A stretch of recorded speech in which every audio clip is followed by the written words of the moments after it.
ಮುಂದೆ ಹೇಳು. ಕೇಳಿ ಸ್ವಾಮಿ, ಕೇಳಿ ಸ್ವಾಮಿ. ಎಷ್ಟು ಕಾಲದಿಂದ ನಾನು ಜನರನ್ನು ಹಾಡಿ ಹಾಡಿ ಮಲಗಿಸಿದೆ. ಈ ಭೂಮಿ ಹುಟ್ಟಿದಾಗಿನಿಂದಲೂ ಇರಬಹುದೋ ಏನೋ. ಏನೇನು ಭೂಮಿಯ? ಭೂಮಿ ಹುಟ್ಟಿದ್ದು ಯಾವಾಗ? ಹಾ, ನನಗೆ ತಿಳಿದರೆ ನಿನ್ನ ಪ್ರಶ್ನೆಗೆ ಉತ್ತರ ಹೇಳಿ ಏನು? ಛೆ, ಹೌದು ಎನ್ನಿ, ಹೌದು ಎನ್ನಿ. ಹುಟ್ಟಿದಾಗಿನಿಂದಲೂ ಇರಬಹುದು ಎನ್ನಿ. ಹೌದೌದು. ನಮ್ಮಂತವ್ರನ್ನೆಲ್ಲ ಯಾರು ಸ್ವಾಮಿ ಲೆಕ್ಕಕ್ಕಿಡ್ತಾರೆ? ಯಾರು ಸ್ವಾಮಿ ಲೆಕ್ಕಕ್ಕಿಡ್ತಾರೆ? ನಾವು ಯಾವ ಉದ್ದ, ಯಾವ ತೋರ, ಎಂತ ಸರ್ವಿಸಿದ್ದವ ನಾನು. ಮೊನ್ನೆ ಒಂದು ಮಗುವಿಗೆ ಖುಷಿಯಲ್ಲಿ ಮುತ್ತಿಟ್ಟೆ, ಅದೇ ಆಗ್ಲಿಲ್ವಲ್ಲ.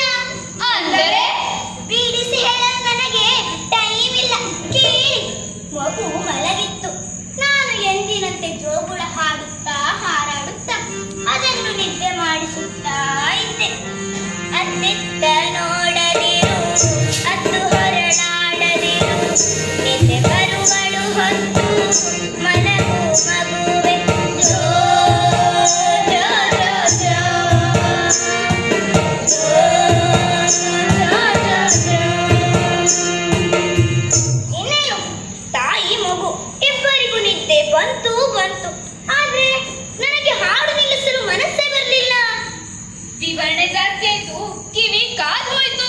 ವಿಷಯ ಕೇಳಿ, ಆ ಮಗು ಕನಸಿನಲ್ಲಿ ನಕ್ಕಿತು. ಕನಸಿನಲ್ಲಿ ನಗುವ ಮಗುವನ್ನು ನೀವೆಂದಾದರೂ ಕಂಡಿದ್ದುಂಟೆ? ಅಂತ ಚಂದ. ನಾನು ತಡೆಯಲಾರದೆ ಹೋಗಿ ಮುತ್ತಿಟ್ಟೆ. ಸಾಜ ಸಾಜ. ಅಯ್ಯೋ ಅಯ್ಯೋ ಅಯ್ಯೋ, ನಿಮ್ಗಾದ್ರೂ ತಿಳಿತು, ಆ ಹೆಂಗಸಿಗೆ ತಿಳಿಲೇ ಇಲ್ಲ. ಆ ಮಗುವಿಗೂ ತಿಳಿಯಿಲ್ಲ. ಚಟಾರೆಂದು ಕಿರಿಚಿತು. ಆಕಾಶ ತಲೆ ಮೇಲೆ ಬಿದ್ದ ಹಾಗೆ. ಹೌದೌದು, ಆಕಾಶ ತಲೆ ಮೇಲೆ ಬಿದ್ದ ಹಾಗೆ. ನಾನಂತೂ ಏನ್ ಮಾಡ್ದೆ? ಹೌದೌದು, ನೀನ್ ಅಂತದೇನು ಮಾಡಿಲ್ಲ ಬಿಡು. ತಾಯಿ ತಾಟಕಿ ಮಗುವನ್ನು ಎತ್ತಿ ನೋಡಿದಳು. ಅಯ್ಯೋ, ಸೊಳ್ಳೆ ಕಡಿದಿದೆ, ಎಷ್ಟು ಕೆಂಪಾಗಿದೆ ಎಂದು ಸುತ್ತ ಕೊನ್ನರಿಸಿ ನೋಡಿದಳು. ನಾನು ಹಾಡುದ್ರಲ್ಲೇ ನಿನನಾಗಿದ್ದೆ. ತಾಯಿ ನನ್ನನ್ನು ನೋಡಿದಳು. ಎರಡೂ ಕೈ ಎತ್ತಿಕೊಂಡು ಬಂದಳು. ಹೌದೌದು, ಎರಡೂ ಕೈ ಎತ್ತಿಕೊಂಡು ಬಂದಳು. ಪಾಪ ಪಾಪ. ನಾನು ಹೀಗೆ ಹಾರಿ, ಹಾಗೆ ಹಾರಿ, ಹಾಗೆ ಹಾರಿ, ಹೀಗೆ ಹಾರಿ, ಹಾರಿ ಹಾರಿ ಹಾರಿ ತಪ್ಪಿಸಿಕೊಂಡು ಬಂದೆ. ನನ್ನ ಗಂಟಲು ಆರಿ ಬಸೆ ಎಂಬ ಜಾತಿ ಇಲ್ಲ ಸ್ವಾಮಿ. ನನ್ನ ಸೇವೆಯೆಲ್ಲ ನೀರು ಪಾಲಾಯಿತು. ಹೋಗಿ ರಾಜನನ್ನು ನೋಡುವನೆಂದರೆ ಆತ ರಾಜಕುಮಾರ ಕಳೆದು ಹೋದ ದುಃಖದಲ್ಲಿದ್ದಾನಂತೆ. ತಂಬುರ ಕೇಳಿಸಿತು, ಆದರೂ ಹೋದೆ.